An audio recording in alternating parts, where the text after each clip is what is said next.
హైదరాబాద్లో మరోసారి ఈడీ అధికారులు దాడులు నిర్వహించారు. గురువారం ఎలాంటి సమాచారం ఇవ్వకుండా ఆకస్మికంగా 13 మంది హవాలా ఆపరేటర్ల ఇళ్లలో సోదాలు జరిపారు. హవాలా లావాదేవీలు పెద్ద మొత్తంలో జరుగుతున్నట్లు గుర్తించారు. రాయదుర్గం పోలీస్ స్టేషన్ పరిధిలో హవాలా డబ్బు స్వాధీనం చేసుకున్నారు. చిత్రపురి కాలనీలో రూపాయలు 75 లక్షల నగదుతో పాటు 2 నిందితులు, పలువురు ఆపరేటర్లను ఈడీ అధికారులు అదుపులోకి తీసుకున్నారు. ఇటీవల మహేష్ బాబుకి ఈడీ నోటీసులు వచ్చాయి. సాయి సూర్య డెవలపర్స్ సంస్థకి మహేష్ బాబు బ్రాండింగ్ చేశారు. ఆ యాడ్స్తో ఆ సంస్థ కస్టమర్లు భారీగా పెరిగినట్టున్నారు. అయితే ఇదొక ఫ్రాడ్ సంస్థ అని తేలింది. ఎంతో మంది కస్టమర్లను మోసం చేసినట్లు సమాచారం. ఇక సంస్థ కోసం బ్రాండింగ్ చేయడం వల్ల మహేష్ బాబుకి రూపాయలు 5.9 కోట్లు చెల్లించినట్లు ఈడీ గుర్తించింది. ఇందులో రూపాయలు 3.4 కోట్లు చెక్కుల ద్వారా మరో 2.5 కోట్ల నగదు రూపంలో మహేష్ బాబుకు ముట్టినట్లు సమాచారం.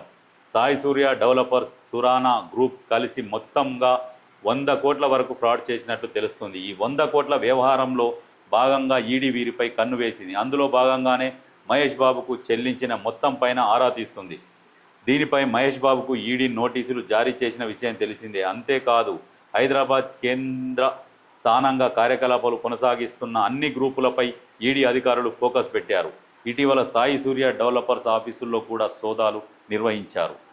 భూదాన్ యజ్ఞ బోర్డు భూములపై విచారణ ఏంది? హైకోర్టు భూ కబ్జా అక్రమదారులపై దర్యాప్తునకు సన్నద్ధ తెలియజేయాలని హైకోర్టు ఆదేశం. ఆరోపణలున్న వారంతా కీలక బాధ్యతల్లోని ఉన్నతాధికారులే. అందుకే నాగారంలోని ఆ సర్వే నెంబర్లను నిషేధిత జాబితాలో పెడుతున్నాం. తదుపరి ఆదేశాలు ఇచ్చే వరకు ఆ భూములను బదిలీ చేయొద్దు. ఈ మేరకు అధికారులకు ఆదేశాలు జారీ చేస్తున్నాం. పిటిషన్ ఉపసంహరణకు రిజిస్ట్రీ అంగీకరించొద్దు. ఉన్నత న్యాయస్థానం కీలక ఆదేశాలు. విచారణ జూన్ 12కు వాయిదా. రాష్ట్ర వ్యాప్తంగా భూదాన్ భూముల కబ్జా అక్రమాలపై దర్యాప్తు చేసి నిజాలు నిగ్గు తేల్చడానికి సిబిఐ విచారణ జరిపించాలని హైకోర్టు నిర్ణయించింది. దీనికి సన్నద్ధంగా ఉన్నారా లేరా అనే దానిపై వైఖరిని తెలియజేయాలని సిబిఐకి నోటీసులు జారీ చేసింది. ఆరోపణలు ఎదుర్కొంటున్న వారంతా కీలక స్థానాల్లోని ఉన్నత అధికారులని, వారిపై ఆరోపణలు కూడా అంతే తీవ్రంగా ఉన్నాయని వ్యాఖ్యానించింది. తీర్పు వెలువడే వరకు రంగారెడ్డి జిల్లా మహేశ్వరం మండలం నాగారంలోని సర్వే నెంబర్లు 181, 182, 194, 195లోని భూములను నిషేధిత జాబితాలో చేర్చాలని అధికారులకు స్పష్టం చేసింది. తమ ముందున్న పిటిషన్పై నిర్ణయం తీసుకునే అధికారాన్ని రాజ్యాంగం కల్పించిందని, ఆ మేరకు ఆర్టికల్ 226ను వినియోగించుకొని ఈ ఆదేశాలు ఇస్తున్నామని తేల్చి చెప్పింది. తదుపరి ఆదేశాలు జారీ చేసే వరకు ఆ భూములను విక్రయించడం, బదిలీ చేయడం సహా ఎలాంటి చర్యలు చేపట్టొద్దని ప్రతివాదులకు స్పష్టం చేసింది. అదీగాక ఆరోపణల తీవ్రత దృష్ట్యా పిటిషన్ ఉపసంహరించుకునే అవకాశాన్ని పిటిషనర్కు ఇవ్వడం లేదని పేర్కొంది. ఒకవేళ పిటిషనర్ ఉపసంహరించుకోవాలని భావించినా అనుమతించవద్దని రిజిస్ట్రీని ఆదేశించింది. కౌంటర్ దాఖలు చేయాలని ప్రతివాదనలు ఆదేశిస్తూ తదుపరి విచారణను వేసవి సెలవుల తర్వాత వాయిదా వేసింది. ఎవరైతే పిటిషనర్ ఉపసంహరించుకునే అవకాశాన్ని కూడా పిటిషనర్కి ఇవ్వొద్దని పేర్కొంది. అంటే చూడుర్రి, భూ కబ్జాల్లో 26 మంది ఉన్నతాధికారులు. రంగారెడ్డి జిల్లా మహేశ్వరం మండలం నాగారంలో భూ కబ్జాలపై ఫిబ్రవరి 16న, మార్చి 8న అధికారులకు ఫిర్యాదు చేసినా పట్టించుకోవడం లేదంటూ అంబర్పేటకు చెందిన బిర్లా మహేష్ హైకోర్టులో పిటిషన్ దాఖలు చేశారు. సీనియర్ ఐఏఎస్లు, ఐపీఎస్లు, స్థానిక పోలీసులు, రెవెన్యూ అధికారులతో కుమ్మక్కై నకిలీ రికార్డులు సృష్టించి కోట్ల రూపాయల విలువైన భూమిని కాజేసే చర్యలు చేపట్టారు. ఇప్పటికే కొందరు అనధికారికంగా భూములను బదిలీ కూడా చేయించుకున్నారని చెప్పారు. 26 మంది ఉన్నతాధికారులు భూ కబ్జాలో ఉన్నందున ఈ అంశంపై సిబిఐ, ఈడీతో విచారణ జరిపించాలని విజ్ఞప్తి చేశారు. ఈ పిటిషన్పై జస్టిస్ సివి భాస్కర్ రెడ్డి ధర్మాసనం గురువారం విచారణ చేపట్టింది. అధికారుల నుంచి స్పందన లేదు. పిటిషనర్ తరపున సీనియర్ న్యాయవాది ఎల్ రవీందర్ వాదనలు వినిపిస్తూ భూదాన్ భూములపై బినామీల పేరిట రిజిస్ట్రేషన్, భూ కబ్జా, మనీ లాండరింగ్ విచారణ జరిపించాలని మహేష్ పలుమార్లు ఫిర్యాదు చేసినా అధికారులు స్పందించలేదు. రాష్ట్రంలో పనిచేస్తున్న ఉన్నతాధికారులు, వ్యాపారవేత్తలు, రియల్ ఎస్టేట్ వ్యాపారులు కుంభకోణంలో ఉన్నారు. కొందరు అధికారులకు అందజేసిన పట్టాదార్ పాస్బుక్లు, మ్యుటేషన్ ప్రొసీడింగ్లపై వివరాలు సమర్పించేలా రిజిస్ట్రేషన్ స్టాంపుల కమిషనర్, ఇన్స్పెక్టర్ జనరల్కు ఆదేశాలు జారీ చేయండి. భూ కబ్జాలో తెలంగాణతో పాటు ఏపీకి చెందిన సీనియర్ అధికారుల పాత్ర ఉంది. పిటిషనర్ హక్కుగా ఉన్న భూమిని మోసపూరితంగా బదిలీ చేసుకున్నట్లు అధికారులు తప్పుడు డాక్యుమెంట్లు చూపించారు. అధికారులు భూ రికార్డులను ఎలా తారుమారు చేశారో తప్పుడు వారసత్వ పత్రాలు ఎలా తయారయ్యాయో, పట్టాదారు పాసుబుక్లను చట్ట విరుద్ధంగా ఎలా జారీ చేశారో దర్యాప్తు చేయాల్సి ఉంది. ధరణి పోర్టల్ను కూడా దుర్వినియోగం చేశారు. తన భూమి కోసం పోరాడుతున్న పిటిషనర్కు సాయం చేసే బదులు తీవ్ర వేధింపులకు గురి చేస్తున్నారు. ఇప్పటికే 10కి పైగా లీగల్ నోటీసులు పంపారు. క్షమాపణ చెప్పకపోతే తీవ్ర చర్యలు తీసుకుంటామని బెదిరిస్తున్నారు. మోసపూరిత పాస్బుక్లను రద్దు చేయాలి, భూమిని ప్రభుత్వ నియంత్రణలోకి తీసుకోవాలి, సంబంధిత అధికారులపై విచారణకు ఆదేశించాలని చెప్పారు. వాదనను విన్న న్యాయమూర్తి ఇది అతిపెద్ద భూ కుంభకోణంలో ఆదేశించారు. తదుపరి విచారణ జూన్ 12కు వాయిదా వేశారు. వాస్తవంగా తెలంగాణలో భూదాన్ యజ్ఞ బోర్డు భూములు అధికారులే కాకుండా కూడా రాజకీయ నాయకులు కూడా 100 ఎకరాలు కబ్జా చేసుకున్నారు. ఇప్పుడు ఆ భూములను రక్షించుకునే భాగంలో కూడా కొంతమంది పార్టీలు కూడా మారుతున్నారు.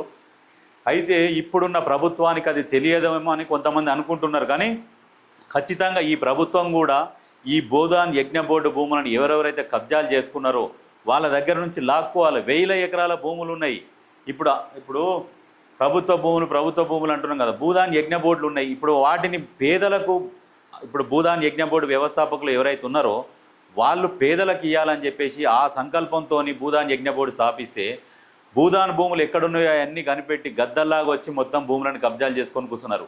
ఇప్పుడు ప్రజెంట్ 1000 ఎకరాలు ఉన్న భూములు ఎక్కడ లేవు, అన్ని ప్రైవేట్ వ్యక్తుల ఆధీనంలో ఉన్నాయి. 100 ఎకరాలు ఈ రకంగా కబ్జాలు చేసారు ఒక్కొక్కరు.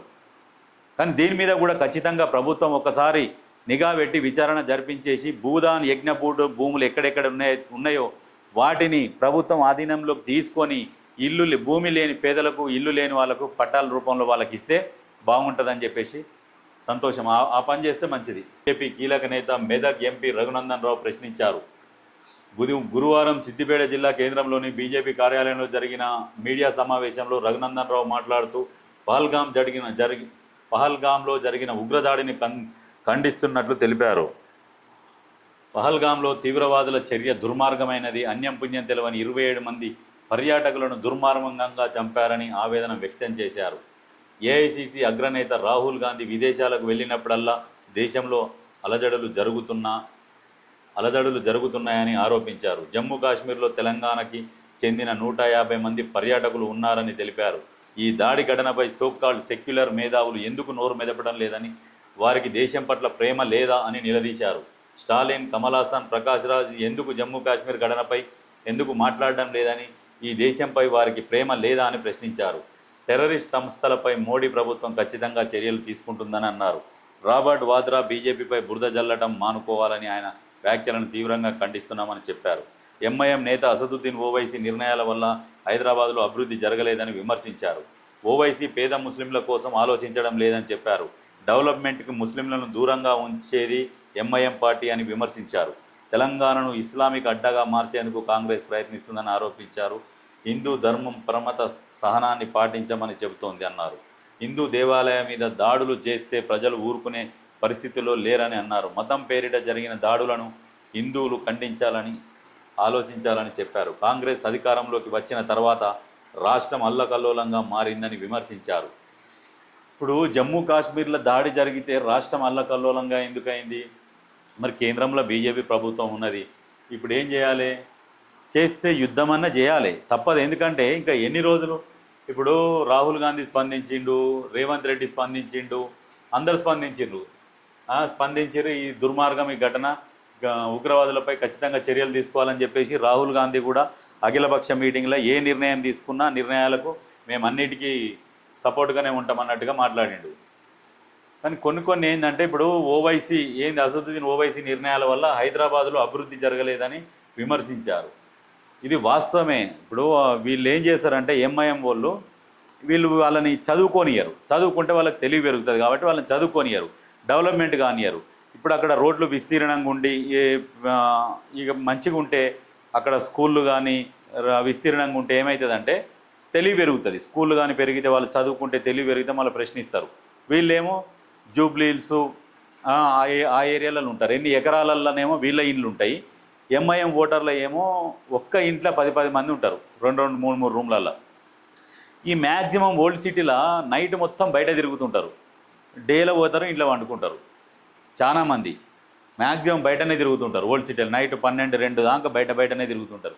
ఎందుకంటే ఇప్పుడు ఆ ఇళ్ళల్లో జాగాలు లేకనా మరి ఏందో తెలియదు. ఎందుకంటే కుటుంబ నియంత్రణ కూడా పాటించేటట్టు చేయాలి వాళ్ళని. కుటుంబ నియంత్రణ పాటించాలి. ప్లస్ ఇంకొకటి అది కాకుండా ఏంటంటే ఎక్కడనైతే వీళ్ళకు స్కూళ్ళు కూడా పెట్టాలి. ఓల్డ్ సిటీలో స్కూళ్ళు పెట్టి ఫస్ట్ అక్కడ రోడ్ల విస్తరణ జరగాలి. రోడ్లు పెద్దగా చేసి స్కూళ్ళు పెట్టి అక్కడ నుంచి కొంతమందిని తరలించి వేరే ఏరియాలో లేస్తే కొంతమందికి ఏమవుతుందంటే తెలివి పెరుగుతుంది. తెలివి పెరిగినాక ఈ కొన్ని చెడు అలవాట్లకు దూరంగా ఉంటారు. ఈ రకమైన కొన్ని నిర్ణయాలు తీసుకోవాలి. దానికి ఎవరు సపోర్ట్ ఉండాలి? ఎంఐఎం సపోర్ట్ ఉండాలి. ఎంఐఎం ప్రభుత్వంతో మాట్లాడి మా ఏరియా డెవలప్ కావాలి, మా ఓల్డ్ సిటీ చిన్న చిన్న గల్లీలు ఉన్నాయి అని చెప్పేసి దానికి ఏంది ప్రభుత్వంతో మాట్లాడి చర్చలు జరిపి రోడ్లు విస్తరణ చేసి అక్కడ ఉన్న వాళ్ళని కొంతమందిని తరలించి ఆ మూసి చుట్టూ ప్రక్షాళన చేసి ఇవన్నీ చేస్తే ఓల్డ్ సిటీ డెవలప్ అవుతుంది. ఇప్పుడు ఏమంటారంటే వీళ్ళు అక్కడి నుంచి జరపొద్దు మా వాళ్ళని, ఎందుకంటే వాళ్ళు అక్కడనే ఉండాలి, అక్కడనే ఉంటే చదువుకోరు, ఓట్లు మాత్రం ఎంఐఎంకి వేస్తారు. ఈ రకమైన ఆలోచన ఎంఐఎం పార్టీది.